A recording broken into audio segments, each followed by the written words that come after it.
Tonight, you will do something your body was never designed for. You will flip a switch, light will flood the room.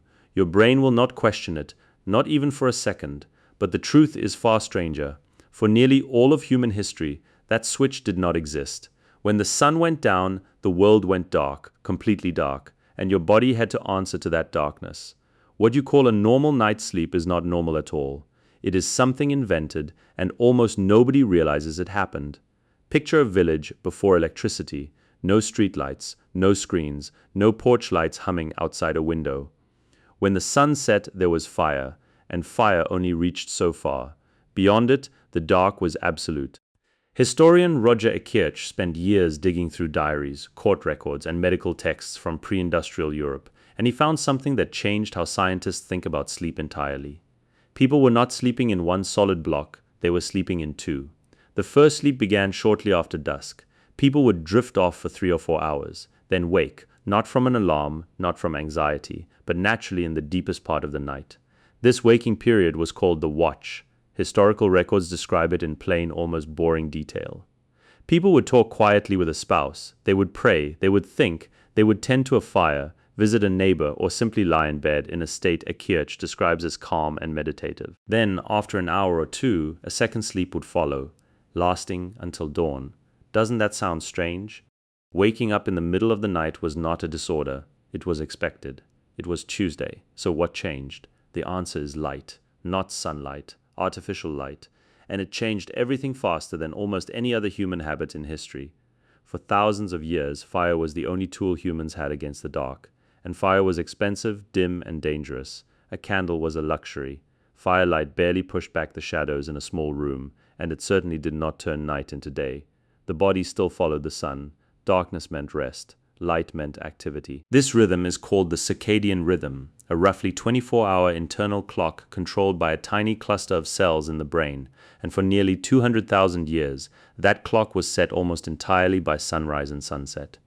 Then in the late 1800s, everything shifted. Gas lighting spread through cities.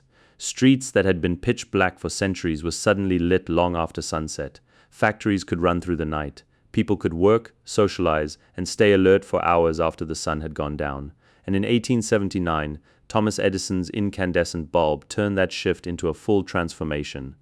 Light was no longer scarce. Light was no longer expensive. Light was, for the first time in human history, available on demand. Within a single generation, something that had defined human behavior for 200,000 years began to disappear. The two sleeps merged into one. The watch, that quiet hour of waking reflection in the middle of the night, vanished almost entirely from cultural memory. By the mid-1900s, most people did not even know segmented sleep had ever existed. It wasn't debated. It wasn't studied. It was simply forgotten, buried under 100 years of electric light. Here is where the story gets genuinely strange. In the early 1990s, a sleep researcher named Thomas Wehr, working at the National Institute of Mental Health, ran an experiment that accidentally rediscovered what history had erased. Wehr took a group of participants and placed them in a controlled setting with 14 hours of darkness each night, no artificial light allowed, mimicking the natural night length of a pre-industrial winter.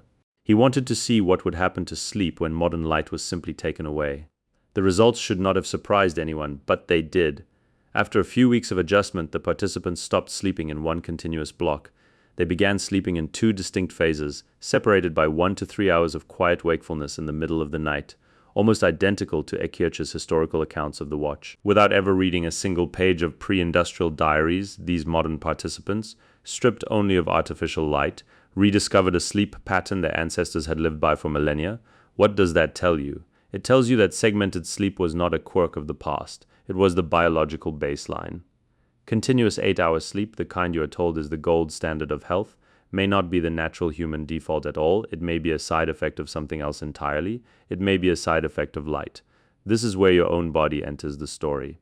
Deep inside your brain sits a structure called the suprachiasmatic nucleus, a cluster of roughly 20,000 neurons that functions as your master clock. It does not just respond to light, it waits for it. When light hits specialized cells in your retina, even light you are not consciously focused on, a signal races to this cluster and tells your body what time it believes it is. Bright light in the evening tells your brain it is still daytime. Your body responds by suppressing melatonin, the hormone that signals it is time to wind down. Your alertness stays elevated long after the sun has set. Harvard sleep researcher Charles Chisler has spent decades studying exactly how sensitive this system is.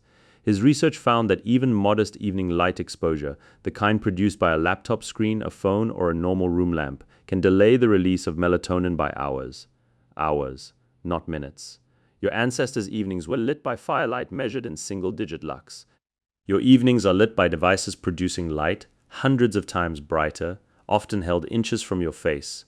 So when you lie awake at 11 at night, mind racing, wondering why you are not tired, you are not broken, you are responding exactly the way a 200,000-year-old nervous system is supposed to respond to a signal it was never built to ignore. Your brain thinks it is still daytime, because as far as its ancient wiring is concerned, it is. And here is the twist most people never connect. That strange 3 a.m. waking you sometimes experience, the one that feels like anxiety, the one that makes you reach for your phone or worry that something is wrong with you. For most of human history, that waking was not a malfunction. It was scheduled, it was the watch. Your body may still be reaching faintly for a rhythm it remembers even though the culture around it forgot centuries ago. Think about what was lost in that forgetting. The watch was not wasted time. Ekirch's research describes it as a period used for reflection, for intimacy, for problem solving, even for interpreting dreams while the details were still fresh. Some historians have speculated that the loss of this quiet nightly window may be connected to a modern rise in reported sleep anxiety, though this remains a topic of ongoing debate rather than settled science. What is not up for debate is this: an entire evolved behavior, one practiced by nearly every human who ever lived before the 20th century, disappeared within about 100 years. Not because it stopped working, but because it became invisible. You live now in a world of engineered daylight. Street lights outside your window, screens beside your pillow, refrigerator lights, hallway lights, the soft blue glow of a charging phone. None of it feels unusual to you because you have never known anything else. But your biology has not caught up to the switch on your wall. It is still calibrated to fire and stars and the slow fade of dusk. So tonight, when you flip that switch, you're not just turning on a light. You're sending a message hundreds of thousands of years old, telling your body that the sun has not set at all. Maybe the real answer isn't that something is wrong with your sleep. Maybe it's that, for the first time in human history, your body is finally being asked to sleep in a world it never evolved to live in.